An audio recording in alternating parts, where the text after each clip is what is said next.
Class 12 में हमने आपको पिछले लेक्चर में आपको इंडोस्पर्मिक और नॉन इंडोस्पर्मिक सीड के बारे में बताया था, भ्रूणपोषी और अभ्रूणपोषी बीज के बारे में बताया था, और वहाँ पे फल और बीज का कैसे डेवलपमेंट होता है उसका बताया था। अब आज जो है उसी वाले चैप्टर में कुछ टर्म्स होते हैं, उस टर्म्स के बारे में हम आज आपको जानकारी देंगे। पहला आता है असंजनता या एपोमिक्सिस। एपोमिक्स होता है विदाउट, मिक्सिस का मतलब होता है संलयन। तो कहने में कभी कभी पौधों में जो होता है बिना युग्मक संलयन या अर्धसूत्री विभाजन के ही नए पौधों का निर्माण हो जाता है। मतलब कभी कभी कुछ पौधों में जो होता है युग्मक संलयन की क्रिया नहीं होती है या अर्धसूत्री विभाजन की क्रिया नहीं होती है, बिना अर्धसूत्री विभाजन के ही जो होता है नए पौधों का निर्माण होता है, उसी को असंजनता कहते हैं। कहने का मतलब होता है कि एपोमिक्सिस होता है दो शब्द से मिलकर बना है, एपो और मिक्सिस। एपो का मतलब होता है विदाउट, मिक्सिस का मतलब होता है संलयन, जुड़ना, मिक्स होना। तो बिना जो होता है कभी कभी कुछ पौधों में होता है बिना युग्मक संलयन के या अर्धसूत्री विभाजन के ही जो होता है बिना अर्धसूत्री विभाजन के ही नए पौधों का जब निर्माण हो जाता है उसे असंजनता कहते हैं। और इसकी खोज विंकलर नामक वैज्ञानिक ने किया। इसकी खोज कौन किया था? विंकलर नामक वैज्ञानिक ने सबसे पहले जो है असंजनता की खोज, और उन्होंने बताया था कि कुछ पौधों के अंदर बिना युग्मक संलयन के ही या बिना अर्धसूत्री विभाजन के ही नए पौधों का निर्माण हो जाता है, और यह अलैंगिक जनन की एक विधि होती है और उस विधि के द्वारा होता है। और इसमें जो जनक होते हैं वह आनुवंशिक रूप से होते हैं कि मातृ कोशिका के समान। सुना गया? कहने का मतलब होता है कि असंजनता जो होती है वह अलैंगिक जनन की एक सामान्य विधि होती है, और इसमें जो नए पौधे बनते हैं, नए जो जीव बनते हैं वह मातृ कोशिका के आनुवंशिक रूप से मातृ कोशिका के समान। इनमें बिना निषेचन के ही, बिना युग्मक संलयन के ही या बिना अर्धसूत्री विभाजन के ही नए पौधे का निर्माण हो जाता है। और इसकी खोज विंकलर नामक वैज्ञानिक ने किया था, और इसी को असंजनता कहते हैं। और असंजनता जो है दो प्रकार का होता है, एक होता है कायिक जनन होता है या कहें कि वेजिटेटिव रिप्रोडक्शन में आता है, और दूसरा जो होता है अनिषेक बीजता कहलाता है। पहला जो होता है यह दो प्रकार का होता है, एक होता है कायिक जनन, एक होता है कायिक जनन,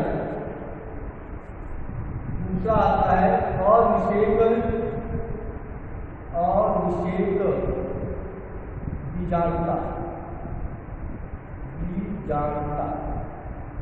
और निषेक बीजाणुता या कायिक जनन जो है दो इसके अंतर्गत जो होते हैं, दो आते हैं। यह अब देखिए ये क्या होता है, कायिक जनन होता आप पढ़े पूछे हैं कि इसके अंतर्गत जो होते हैं बीजों के अतिरिक्त पौधे के किसी अन्य भाग से जब जो होता है नए पौधों का निर्माण होता है वह कायिक जनन का होता है, जिसमें जड़, तना, पत्तियाँ आदि होती हैं। तो इनसे जो होता है इनका उपयोग करके जब हम नए पौधे का निर्माण करते हैं तो वह जो होता है कायिक जनन की क्रिया कराती है। जैसे जो होता है आलू है, गन्ना है, ये सब जो होते हैं कायिक जनन के अंतर्गत आते हैं। दूसरा होता है अनिषेक बीजता या इसी को अनिषेक बीजाणुता कहते हैं। एक गैमोस्पर्मी, एक का मतलब होता है एब्सेंट या विदाउट। इस गैमो का मतलब होता है कि मैरिज, और स्पर्मी मतलब होता है सीड। मतलब इसमें क्या होता है बिना मैरिज के ही, बिना लैंगिक जनन के ही जो होते हैं बीज का निर्माण हो जाता है। मतलब एक गैमोस्पर्मी का मतलब होता है, इसकी इंग्लिश होती है एक गैमोस्पर्मी।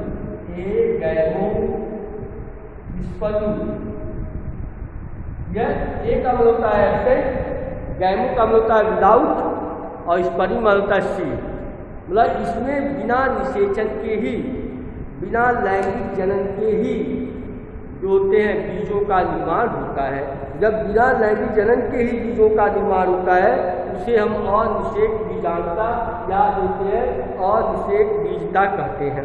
और ये होता है, इसमें क्या होता है कि इस प्रकार के पौधों में होता है कि बिना प्रजनन के ही, बिना जनन के ही बीज जो होता है वह बीज के द्वारा जो होता है वह संयुगन और अर्धसूत्री विभाजन नहीं होता है, मतलब इसमें संयुगन की क्रिया नहीं होती है और अर्धसूत्री विभाजन की क्रिया नहीं होती है।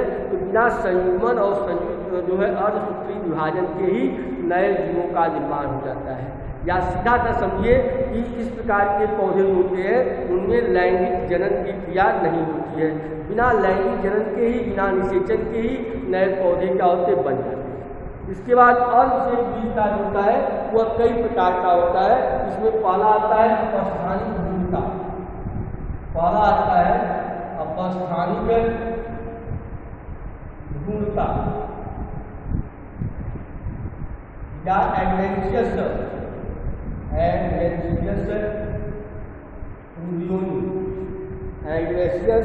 एम्ब्रियोनी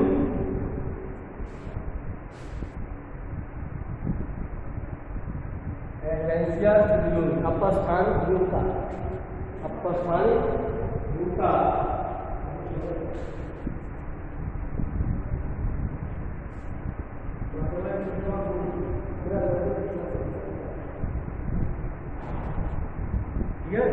तो इसमें पहला आ गया अपस्थानिक भ्रूणता। ये अपस्थानिक जो भ्रूणता होती है इसमें जो भ्रूण का जो निर्माण होता है वह बीजांडकाय होता है अथवा जो होता है अध्यावरण होते हैं। बीजांडकाय अथवा अध्यावरण होगा उस अध्यावरण के द्वारा होता है।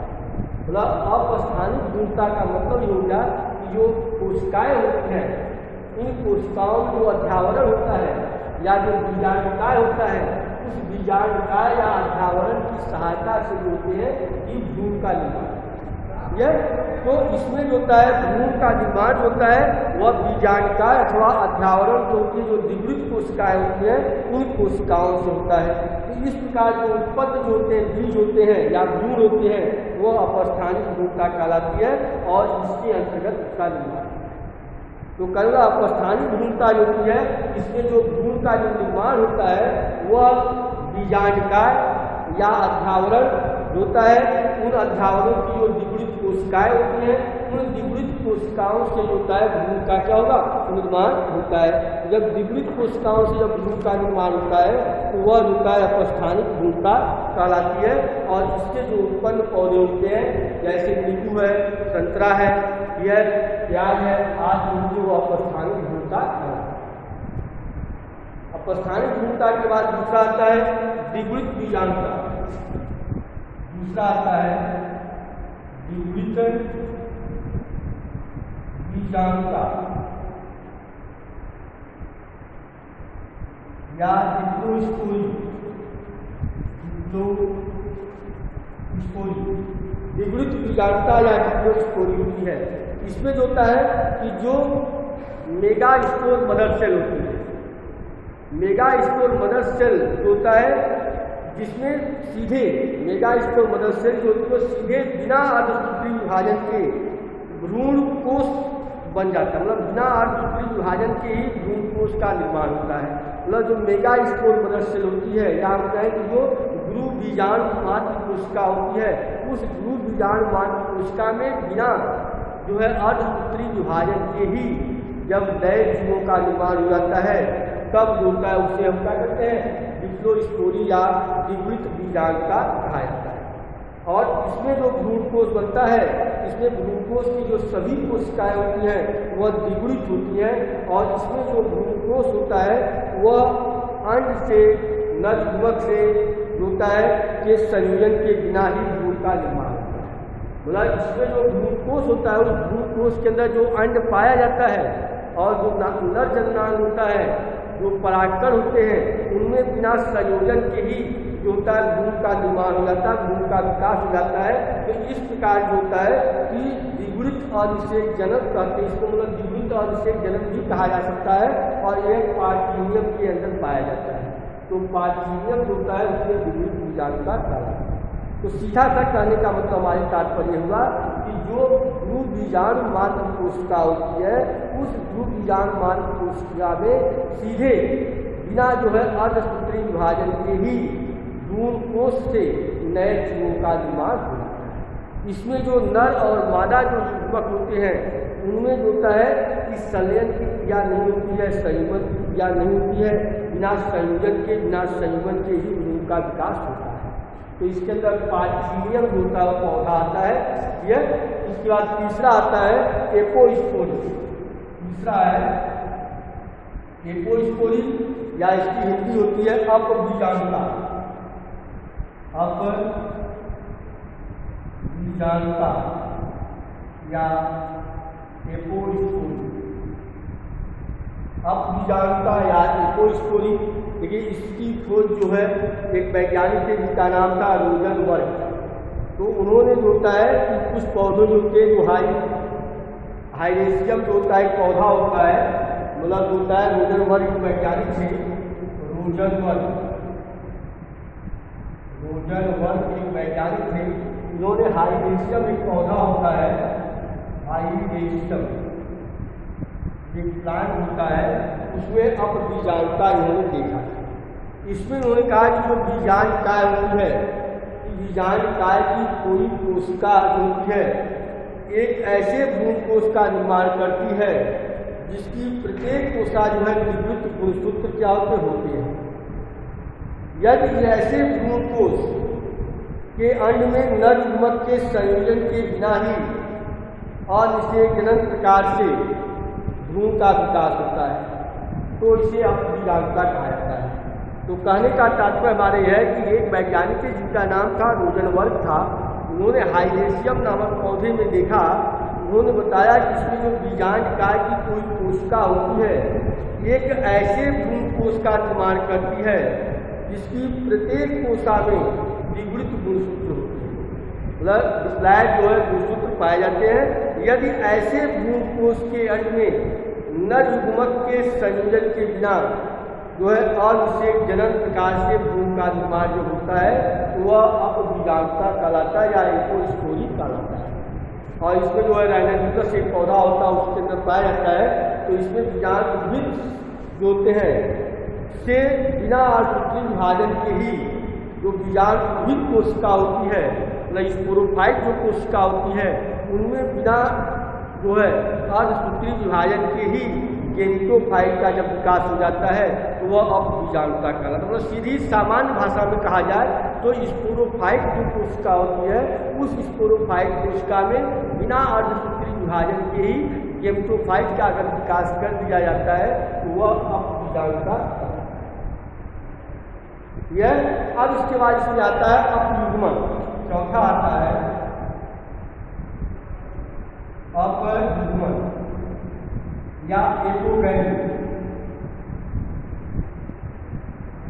अब देखिए ये सब क्या आपको याद करना पड़ेगा, ये नहीं मतलब जो होता है एक बार इसे करके जो है पढ़ लिए समझ में आ गया। आपको पीडीएफ भेजा गया है, उस पीडीएफ को सामने रखिएगा, वीडियो को सामने रखिएगा, दोनों आप पढ़ेंगे तो आपको समझ में आता चला जाएगा। ठीक है, देखिए अपगैमी का होता है एपोगैमी का मतलब एको माने होता है विदाउट और गैमी माने होता है मैरिज, बिना मैरिज के। बिना मैरिज का मतलब क्या होता है बिना लैंगिक जनन के। मतलब इसमें क्या होता है कि बिना लैंगिक जनन के जो होता है कि जो हमारे शरीर के अंदर जो होता है या पौधों में होता है जो अवृत भ्रूण कोश होता है, मतलब उस अवृत भ्रूण के कोश के अंदर जो अन्य कोशिका होती है एक सेल होती है, उस एक सेल के अलावा किसी अन्य जैसे प्रतिमुख कोशिका हो गई, सहायक कोशिका हो गई से जब भ्रूण का निर्माण होता है तो वह होता है उसे हम कहने का मतलब होता है कि यदि अवृत भ्रूण कोश के अंड कोशिका के अतिरिक्त प्रतिमुख कोशिकाएं, सहायक कोशिकाएं या किसी दूसरी कोशिका से जब भ्रूण का निर्माण हो जाता है तो वह होता है अपयुग्मन कहलाता है।